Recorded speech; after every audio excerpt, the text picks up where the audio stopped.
Darkness has always been an ally of warriors throughout human history. But in no modern conflict has it become as decisive, as challenging, as absolutely complex as during the Vietnam War. Between 1955 and 1975, thousands of young American soldiers discovered that the most relentless challenge was not necessarily the fighter they faced during the day, but the Vietnamese night itself, a living entity that seemed to conspire against everything they knew about war and survival.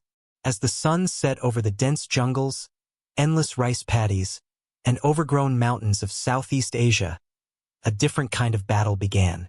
It was a psychological as well as a physical war, where every sound became a potential threat, every shadow concealed unseen dangers, and the very geography of the territory turned into a challenging maze that disoriented even the most experienced soldiers.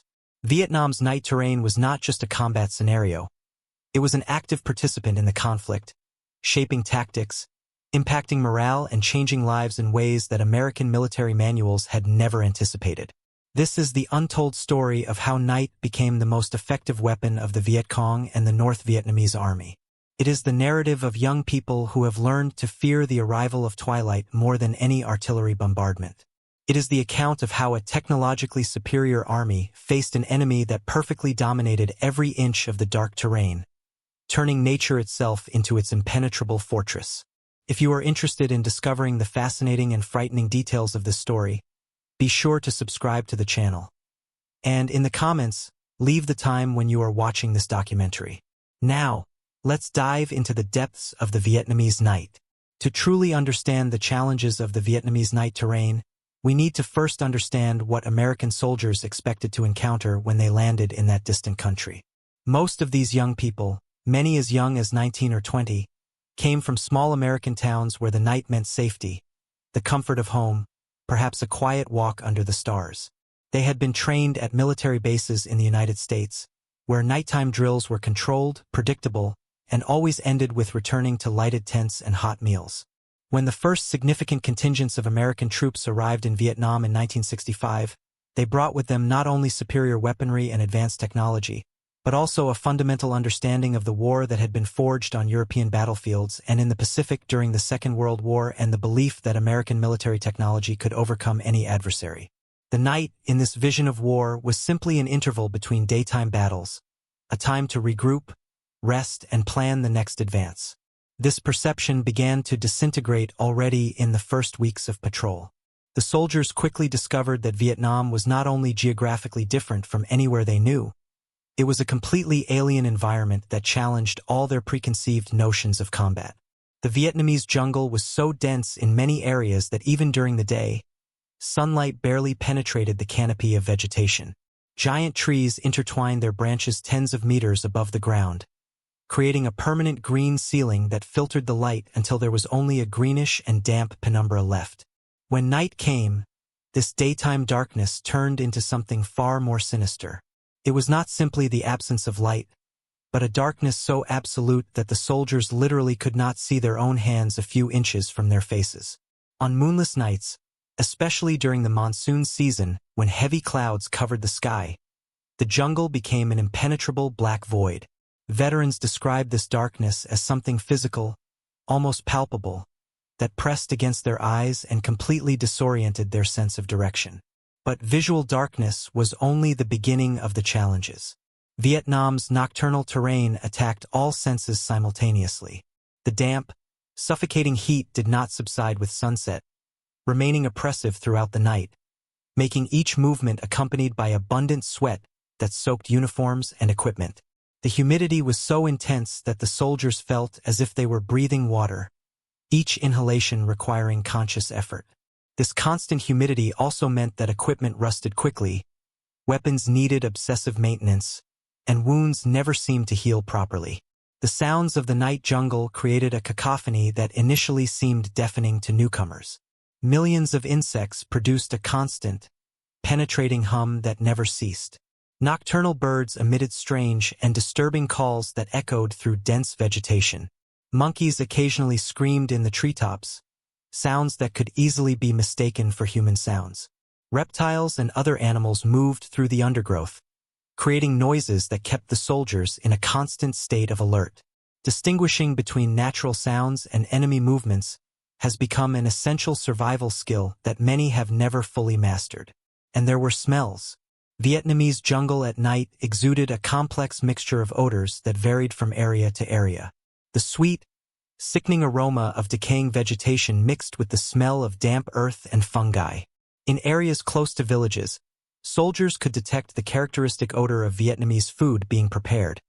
The smell of cooked rice, fermented fish, and exotic spices that were completely unknown to Western palates. These smells, though seemingly harmless, often served as warnings that the enemy was nearby, preparing meals before night operations. The first nightly encounters with Viet Cong immediately revealed the profound disparity of adaptation to the environment. As American soldiers stumbled into darkness, depending on lanterns that immediately revealed their positions, or on flares that temporarily illuminated the terrain but completely destroyed their adapted night vision, the enemy moved with a confidence and security that seemed supernatural but generations living in those same lands. This advantage of local knowledge was amplified exponentially at night. Viet Cong had developed over years of struggle, first against the French and then against the South Vietnamese government, a set of night tactics that were perfectly adapted to the terrain. They instinctively knew how to move silently through dense vegetation, how to use absolute darkness to approach at surprisingly short distances from enemy positions, and how to exploit every natural feature of the terrain to gain tactical advantage. One of the first shocks to American troops was finding that many of the night warfare techniques they had learned were not only ineffective in Vietnam, but actively dangerous. Standard procedures that worked in other theaters of operation often proved disastrous in the Vietnamese jungle. For example, the practice of establishing defensive perimeters was based on the assumption that it would be possible to maintain adequate visibility and clean fire fields. In the nocturnal jungle, where visibility was essentially zero and vegetation was so dense that it severely limited shooting angles, these assumptions were deeply misguided. Soldiers quickly learned that on Vietnamese night, the enemy could be only meters away and remain completely undetectable. There were disturbing reports of sentinels who, during an entire night of surveillance, detected absolutely nothing, only to find out at dawn that Viet Cong fighters had passed so close during the night that they left footprints a few steps from their positions. This realization that the enemy could approach near touch range undetected created a level of psychological stress that was in many ways more taxing than actual combat. The specific geography of Vietnam made the night war even more challenging. The country featured an extraordinary diversity of terrains, each with its own unique nocturnal hazards. In the Central Highlands, mountains covered in dense jungle offered countless hiding places and routes of approach. The narrow, deep valleys created natural corridors where nighttime ambushes were highly effective. The topography itself seemed to conspire to channel American units into prepared ambush zones, where the Viet Cong patiently waited under the cloak of darkness. In the coastal plains and river deltas, a different kind of nocturnal danger predominated. The rice paddies that stretched as far as the eye could see during the day turned at night into a water maze where every dam, every small grove of trees could house enemy fighters. The water reflected any available light, creating confusing optical illusions that made distances look different than they actually were. The sounds traveled strangely over the water, making it impossible to accurately determine the location of enemy activities. Mangrove areas presented perhaps the most extreme challenges. During the night high tide, soldiers often found themselves standing or moving through water reaching up to their waist, unable to see what lay beneath the dark surface. The mangrove roots created an underwater tangle that could easily trap a foot, causing falls and injuries. Poisonous snakes, some of the deadliest species in the world, were active at night in these environments, and snake bites became a significant cause of casualties, especially among troops operating in mangrove areas. But perhaps the most disturbing aspect of the Vietnamese night terrain was its cumulative psychological impact on soldiers. Every night in the jungle was an ordeal that tested the limits of human mental toughness. The combination of absolute darkness, constant, unidentifiable sounds, oppressive heat, incessant insects, and the certainty that the enemy was around somewhere created a state of tension that was genuinely unsustainable in the long run.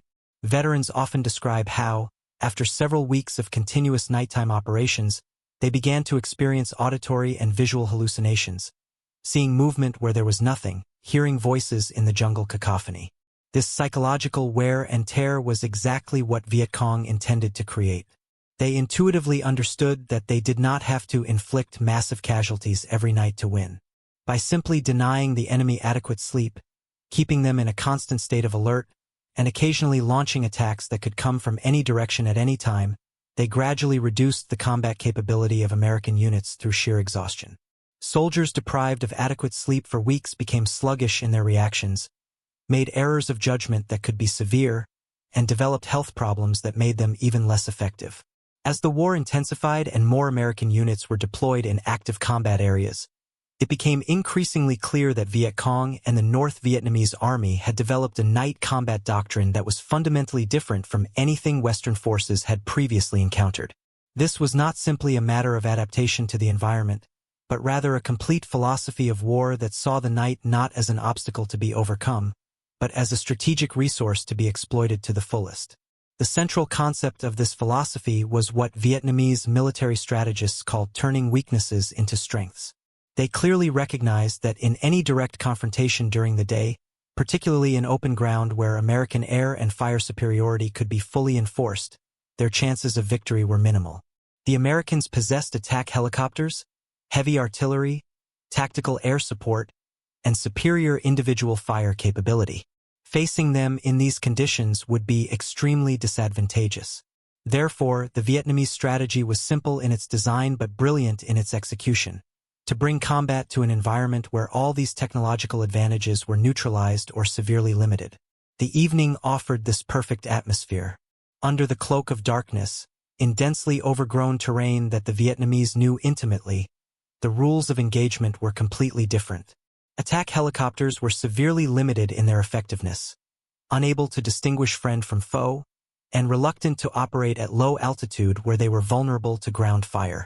Artillery and air support were equally problematic, as without clear visual identification of the targets, there was always the catastrophic risk of friendly fire. Individual fire superiority became almost irrelevant when enemy combatants could approach so closely that combat deteriorated into melee clashes where familiarity with the terrain and physical aggressiveness were more important than firepower.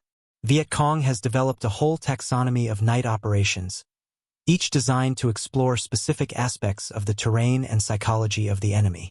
The most common, and perhaps most terrifying for American soldiers, were so-called harassment and interdiction operations. These were not primarily intended to inflict massive casualties, although they certainly did when the opportunity presented itself. Instead, their purpose was to keep the enemy in a constant state of alert, denying them rest and gradually eroding their combat ability. A typical harassment technique involved small groups of 2 or 3 Viet Cong fighters approaching American positions under cover of darkness, sometimes taking hours to travel distances that during the day could be covered in minutes. They moved with extraordinary patience and discipline, stopping often to listen, advancing a few feet at a time, using each feature of the terrain for cover and concealment. When they finally reached an appropriate distance, usually between 50 and 100 meters from the enemy position, they would wait for the ideal moment. This moment could be determined by several factors: a sentry shift when surveillance was temporarily reduced, a cloud passing over the moon to provide additional darkness, or simply an intuitive judgment of when the enemy was most vulnerable. The entire attack could last less than 30 seconds, but its consequences extended throughout the night. The psychological effect of these attacks was disproportionate to the actual casualties they caused. American soldiers, abruptly awakened by explosions and gunfire, would react immediately. Commanders would shout orders. Entire units would respond by firing in the darkness in random directions. Flares would light up the sky, revealing absolutely nothing but empty jungle, because the attackers had already retreated to safe positions. And then would come the long, tense wait until dawn. No one able to go back to sleep, all waiting for another attack that might or might not come. Even if the attack was not repeated, the damage was done. A whole night of necessary rest had been denied to an entire unit. Multiplied by tens or hundreds of such incidents occurring every night in different areas, the cumulative effect was significant for the readiness of American forces. Units that were supposed to be rested and ready for day operations were instead exhausted, angry, and operating far below their nominal capacity. And all this was achieved by Viet Cong with a minimal investment of resources and a relatively low risk to its own fighters. In addition to the nighttime harassment, there were the prepared ambushes that were set up during the day along routes that Vietnamese intelligence knew American forces would likely use. The Vietnamese showed extraordinary patience in these operations. Fighters would often remain in ambush positions for entire days, barely moving, waiting for the perfect opportunity. They selected locations with meticulous care, looking for places where terrain naturally channeled enemy movement into prepared ambush zones, where multiple angles of fire converged, and where escape routes for attacking forces were difficult or impossible. When an American unit entered the ambush zone, usually at dusk or after dark when visibility was already compromised, the ambush would be fired with timed accuracy. The initial fire was always highly effective because the attackers knew the exact location of each potential target, while the targets had no idea where the shots were coming from. The resulting confusion was amplified by the growing darkness. Units trying to organize a defense or counterattack found themselves shooting in shadows, facing the extreme difficulty of identifying targets in darkness and chaos. Vietnamese have also developed sophisticated techniques to exploit the specific weaknesses of American communications and coordination during night operations. They realized that while American forces possessed superior radios and an elaborate communications infrastructure, these advantages were significantly degraded at night.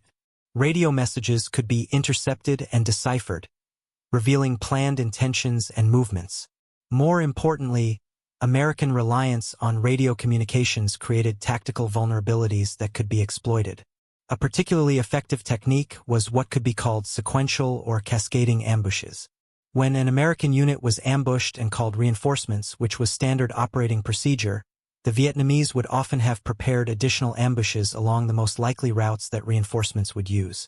Thus, a relatively small initial ambush could trigger a series of engagements that eventually involved much larger forces, all fighting in nocturnal conditions that overwhelmingly favored the defender who knew the terrain. The use of improvised booby traps and explosive devices was another key element of Vietnamese night strategy. During the darkness, when American patrols moved slowly and cautiously, the likelihood of spotting carefully camouflaged traps was even lower than during the day. Vietnamese laid mines and traps along trails they knew Americans used, often doing so overnight to avoid detection. These traps ranged from simple covered moats to sophisticated explosive devices made of captured, unexploded ordnance. The psychological terror of these traps went beyond the physical casualties they caused. Knowing that every step in the darkness could be the last created a level of stress that was almost paralyzing. Soldiers developed movement-related neuroses, some becoming so apprehensive that they were essentially unable to function effectively during night operations. The traps also had a significant tactical effect, dramatically slowing the pace of movement of American units, making them predictable and vulnerable to other types of attack. The tunnels represented another whole dimension of the Vietnamese night war. Extensive networks of tunnels, some of which had been initially excavated during the resistance against the French, and then expanded and elaborated, served as invisible communication routes, storage areas, hospitals, and operational bases. During the night, Viet Cong fighters could emerge from tunnel openings located within or very close to American bases, conduct rapid strikes, and then disappear back into the tunnels before an effective response could be mounted. The existence of these tunnel systems meant that the Viet Cong could appear literally from below the earth, adding a vertical dimension to the nighttime threat that was deeply disturbing to American soldiers. It was not enough to watch over the surrounding jungle. It was also necessary to be alert to threats that could emerge from the ground itself. Reports of enemy combatants appearing seemingly out of nowhere within defensive perimeters, carrying out rapid and intense attacks, and then vanishing without a trace were common and contributed to the feeling that the enemy possessed almost supernatural capabilities.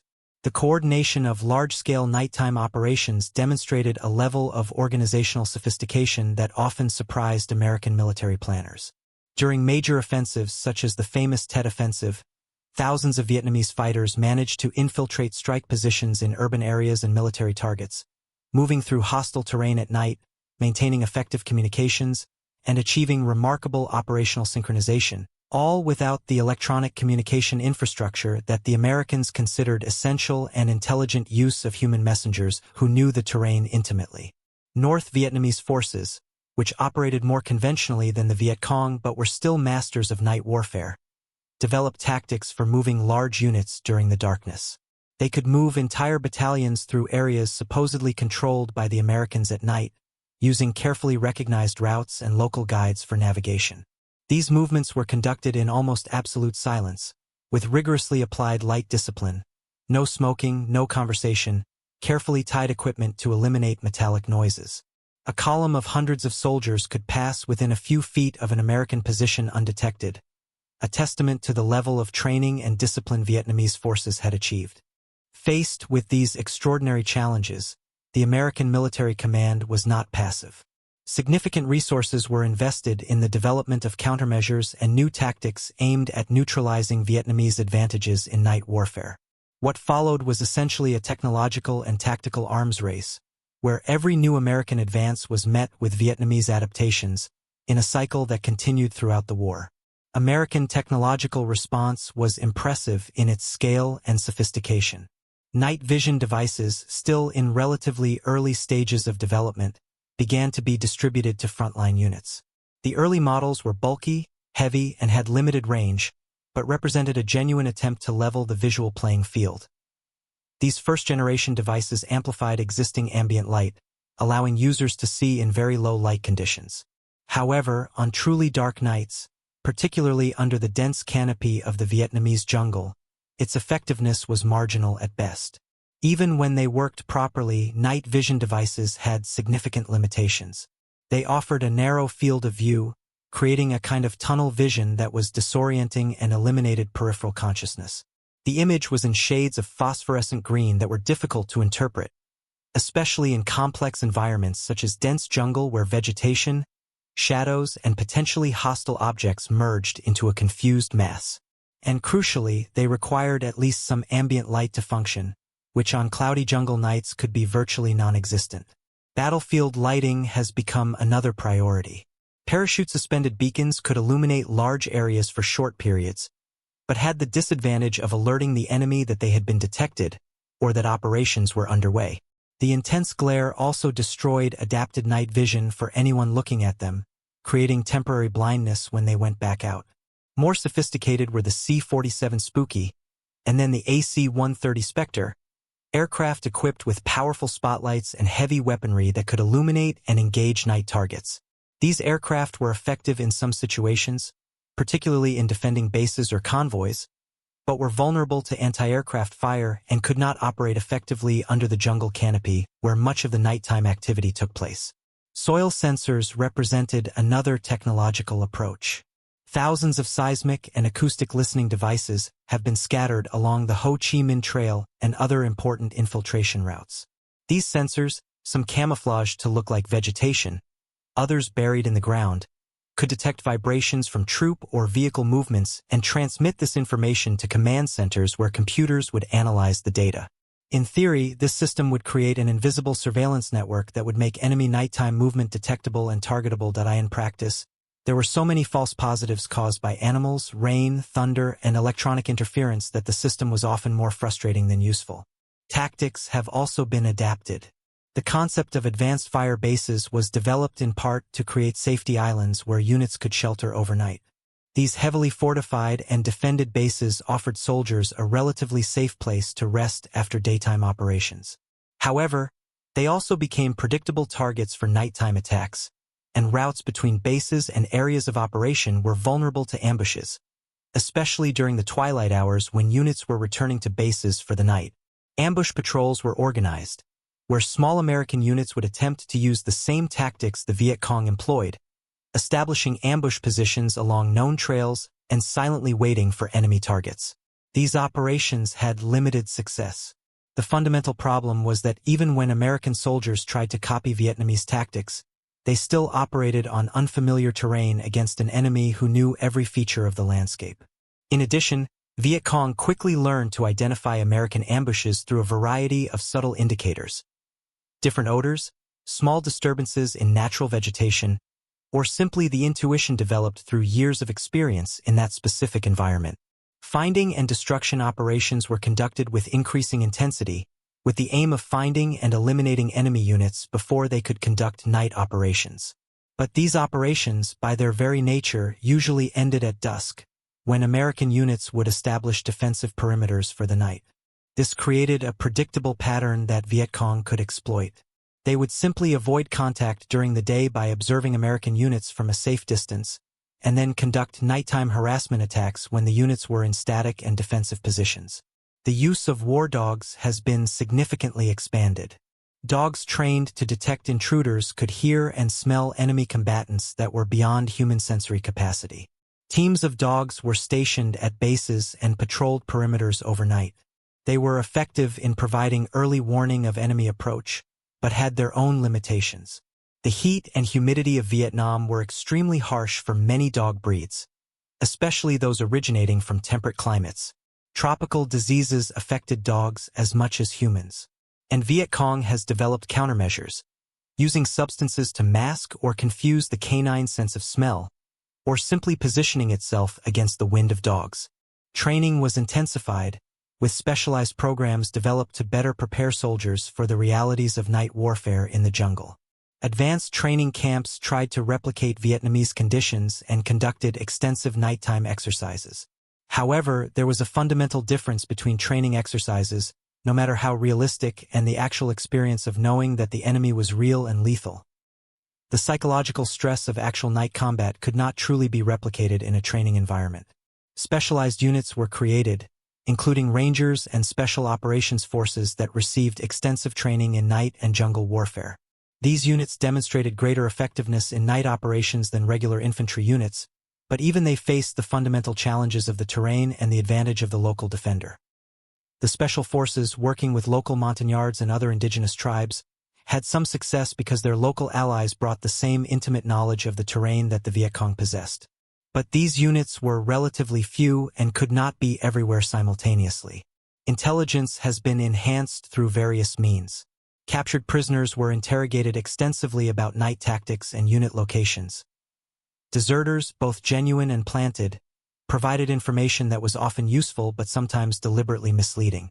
Aerial reconnaissance using infrared photography and other sensor technologies attempted to detect nighttime activity from above. But the dense jungle offered excellent camouflage even against sophisticated sensors, and the Viet Cong quickly learned the thermal discipline, avoiding making large bonfires and conducting activities that generated detectable heat signatures during periods when they knew reconnaissance aircraft were operating in the area. Preventive artillery fire was employed extensively. Zones around bases were bombed at night in random or programmed patterns, with the intention of disrupting enemy preparations or movements. This tactic probably had some deterrent effect, but it was extremely ammunition-consuming, and its results were impossible to gauge. Most of the munitions probably didn't hit anything of value, simply devastating empty jungle. And the constant noise created more stress for the very troops that were supposedly being protected. Despite all these efforts and the investment of enormous resources, the fundamental balance of the night war remained tilted in favor of the Vietnamese throughout the duration of the conflict. There were profound structural reasons for this that no amount of technology or tactical adaptation could completely overcome. Viet Cong and North Vietnamese forces were fighting in their own land, a factor that conferred psychological and practical advantages that were simply insurmountable to an outside invading force, no matter how well equipped or trained. Vietnamese soldiers had, in many cases, spent their entire lives in those jungles and rice paddies. They knew the land with the familiarity that comes from generations of habitation. They could navigate invisible trails they had used since childhood. They recognized sounds and smells that were completely alien to soldiers coming from distant continents.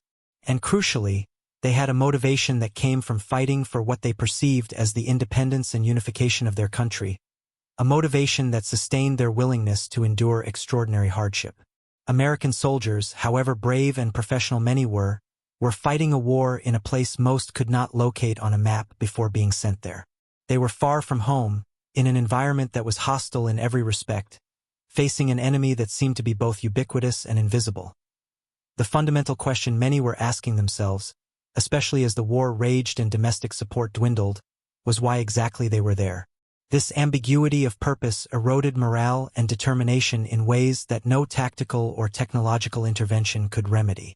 The constant rotation of personnel also worked against the development of expertise in night warfare in the jungle. American soldiers served one-year tours of Vietnam, and even officers were often rotated in regular cycles to ensure that many received commanding combat experience. This meant that as soon as a unit developed collective knowledge about the local terrain and effective enemy tactics, its members were replaced by newcomers who had to start the learning process again. Viet Cong, on the other hand, often operated in the same areas for years, accumulating local knowledge that grew deeper and more refined over time. In addition to the cold casualty figures and degraded units, Vietnam's night terrain took a deeply personal toll on the young people who fought there. To truly understand the impact of this aspect of war, we need to look beyond statistics and examine individual human experiences, personal fears, and lasting traumas that would remain with veterans for decades after returning home. The nights in the Vietnamese jungle were, for many soldiers, the most challenging period of their lives. After the sun had set, a new kind of battle began, a battle both against the external enemy and against the very inner demons of fear and exhaustion. Sentinels assigned for night surveillance faced hours of almost unbearable tension, knowing that their vigilance was literally the difference between life and death for their sleeping comrades. Every natural sound, every movement of vegetation caused by wind or animals, had to be evaluated instantly as a threat or not. Sleep deprivation became a chronic problem that affected virtually all soldiers serving in active combat areas. Even when they were not assigned to surveillance, sleeping was extremely difficult. The physical discomfort of being constantly wet by sweat or rain, incessant bites of mosquitoes and other insects, and above all the ever-present fear of night attack made deep sleep virtually impossible. Soldiers learned to sleep in a state of semi-alert, instantly awakening to the slightest unusual sound. The physiological effects of this chronic sleep deprivation were profound. After weeks without adequate rest, soldiers experienced a measurable degradation in their cognitive abilities. Reaction time decreased, judgment was compromised, and irritability increased dramatically. Hallucinations were not uncommon among those who had spent long periods in continuous field operations. Veterans described seeing figures that were not there, hearing conversations in the cacophony of the night jungle, experiencing confusion about where they were or even what day it was. Constant stress also manifested physical symptoms. Stomach ulcers were common, exacerbated by the combination of marginal military diet, frequently contaminated water, and ongoing psychological strain. Involuntary tremors developed in some soldiers, a physical reflection of the constant state of hypervigilance.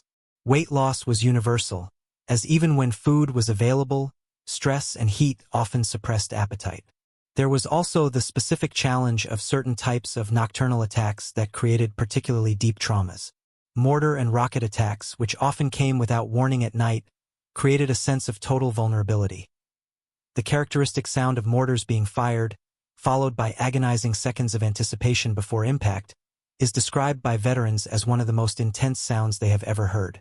There was no place to hide properly, no significant defensive action that could be taken, just wait and hope for the projectiles to fall elsewhere. Direct ground attacks at night had their own special horror. The absolute chaos of night combat, where it was impossible to clearly see who or what was being hit, where identifying targets was extremely difficult, where the cry of contact could come from any direction, created a confusion that was truly indescribable to those who did not experience it. Soldiers described shooting shadows, throwing grenades in approximate directions based solely on sound, never knowing for sure if they were hitting enemy targets or just shooting in empty jungle. The psychological phenomenon of survivor guilt was particularly acute in situations where comrades were lost during night engagements. The chaotic nature of these combats meant that survival was often a matter of pure luck, being in a slightly different location at the critical moment. Soldiers struggled with the question of why they had survived when others, sometimes more experienced or careful, did not. The impact on relationships within units was complex.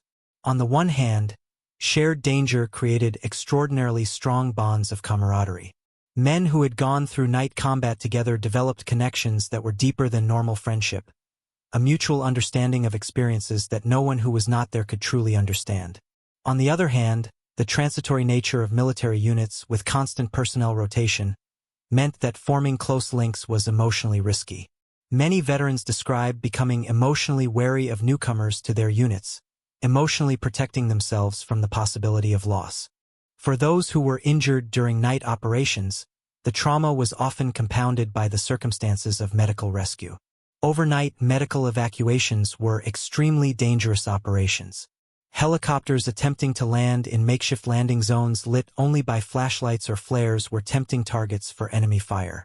Wounded often had to wait until dawn for evacuation, spending hours in the darkness in agony, hearing combat continue around them, never knowing if the position would be held until help could arrive. The wounds themselves often presented significant challenges. Fragmentation of grenades and mines caused multiple and complex injuries.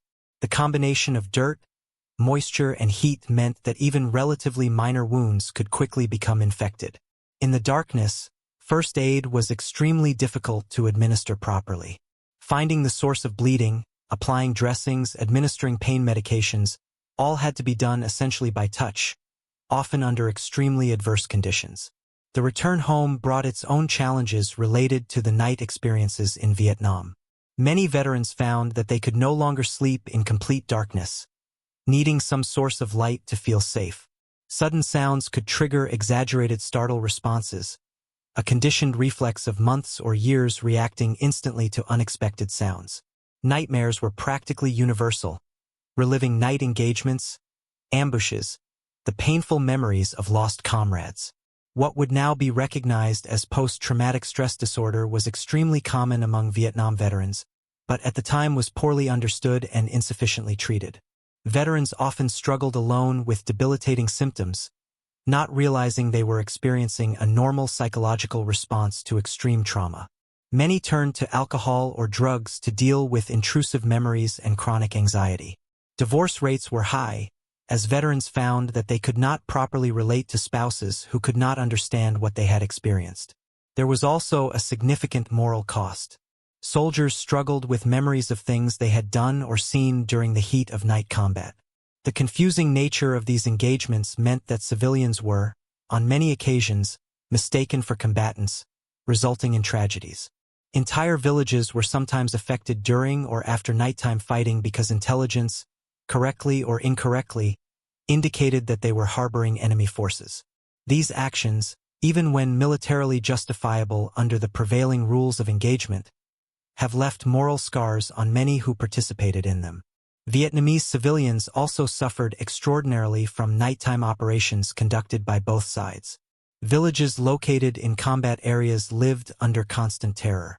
During the day, the Viet Cong could force them to provide food, shelter, and forced labor. Overnight, American military operations could sweep through his village, questioning everyone, sometimes destroying properties suspected of hiding weapons or supplies. Civilians were often caught literally in the crossfire, unable to satisfy the demands of both sides without infuriating the other. The use of orange agent and other herbicides to defoliate large areas of jungle was partly motivated by the desire to deny Viet Cong cover for night operations.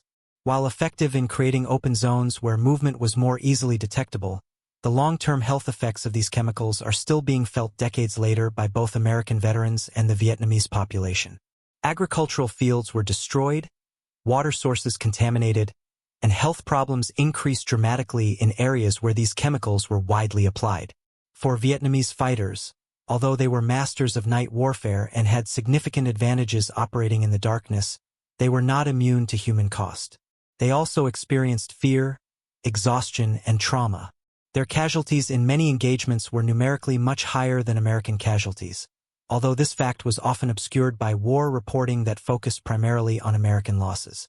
Vietnamese wounded often received much more rudimentary medical care than their opponents if they received any care. Vietnamese families have been deeply affected by the war in ways that are difficult to fully understand. Entire generations of young people have been consumed by conflict. Villages have lost virtually all their men of fighting age.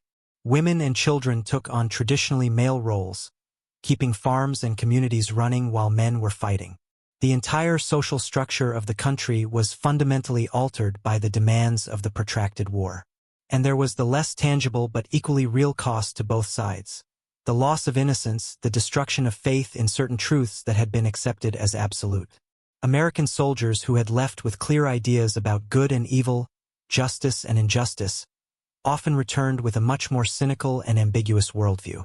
Vietnamese who had believed that independence would bring immediate peace and prosperity found that the war continued far beyond the point where any clear victory was apparent to either side.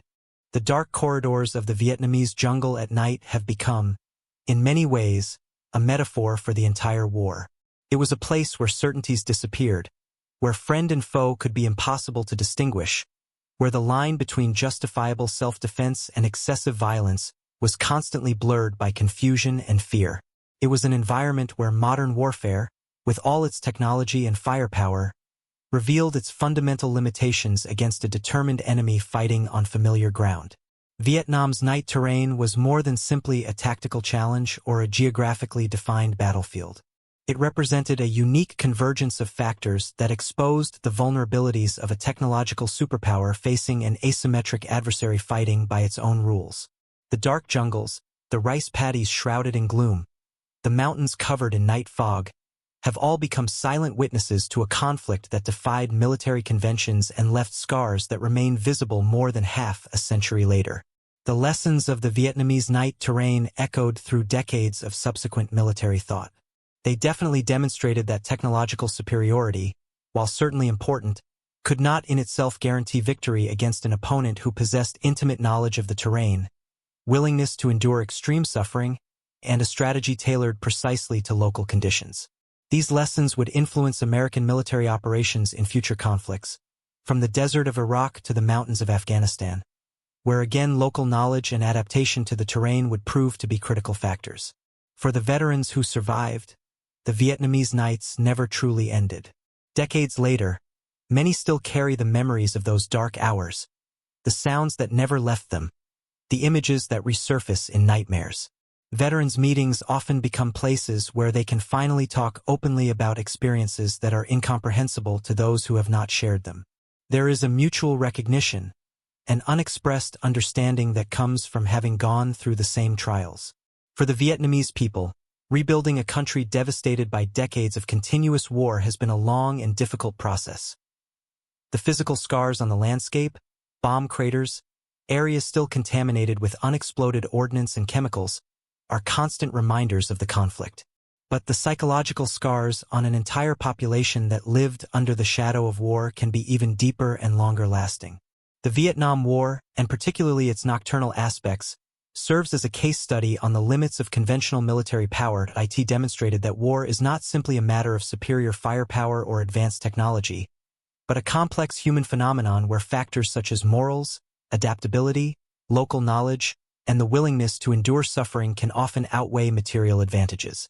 The nocturnal terrain in this context became the great equalizer, an environment where technological advantages were neutralized and war was reduced to its most basic and brutal elements. Today, when we study this period of history, we must do so with humility and respect for all those who suffered during those difficult years. The American soldiers who served under extremely harsh conditions, the Vietnamese fighters who fought for what they believed to be their country's freedom, and the countless civilians caught in the middle, all deserve to have their stories told with honesty and compassion. The Vietnamese night took its toll equally on all who entered its darkness, regardless of what uniform they wore or what cause they fought for. Night operations in Vietnam represented the culmination of a particular type of war that, while historically unprecedented, had never been conducted on that scale or intensity in the modern era. It was an involuntary laboratory where military theories were tested against the brutal reality of the real conflict, and were often found deficient. The lessons learned cost dearly in human lives and suffering, but would profoundly influence how armies around the world think about irregular warfare, night operations, and the challenges of fighting in uncharted terrain. The history of the Vietnamese night terrain is ultimately a story about the human condition under extreme stress. It is about how young people on both sides faced primordial fears and found reserves of courage they did not know how to possess. It's about how the environment can shape tactics and strategy in ways that aren't immediately obvious. It's about the real cost of war, measured not just in casualties and destroyed equipment, but in psychological trauma, shattered families, and an entire generation marked by experiences that could never truly be shared with those who weren't there. When we contemplate the silent forests of modern Vietnam, now in peace and recovery, it is hard to imagine the intense challenges that once permeated those places during the dark hours. But for those who have been there, who have spent endless nights in absolute darkness, waiting for attacks that could come from any direction, those moments remain vividly present. Vietnam's night terrain has claimed its place in history not only as a battlefield, but as a symbol of a particular type of war and a reminder of the limits of military power when faced with human determination and adaptation to the environment. May we learn from these experiences, honor those who have suffered, and work toward a future where such conflicts can be avoided. May the lessons purchased so dear not be forgotten, but serve as guides to wiser decisions. And may we remember that in the end, regardless of technology or tactics, war always comes down to individual humans facing extreme circumstances, making difficult choices, and living with the consequences for the rest of their lives. May the Lord God bless and protect all those who bear the scars of this conflict, and may we find enough wisdom to seek peace before resorting to violence as a solution to our differences. The darkness of the Vietnamese night has taught hard lessons, and it is up to us to ensure that these lessons are not in vain.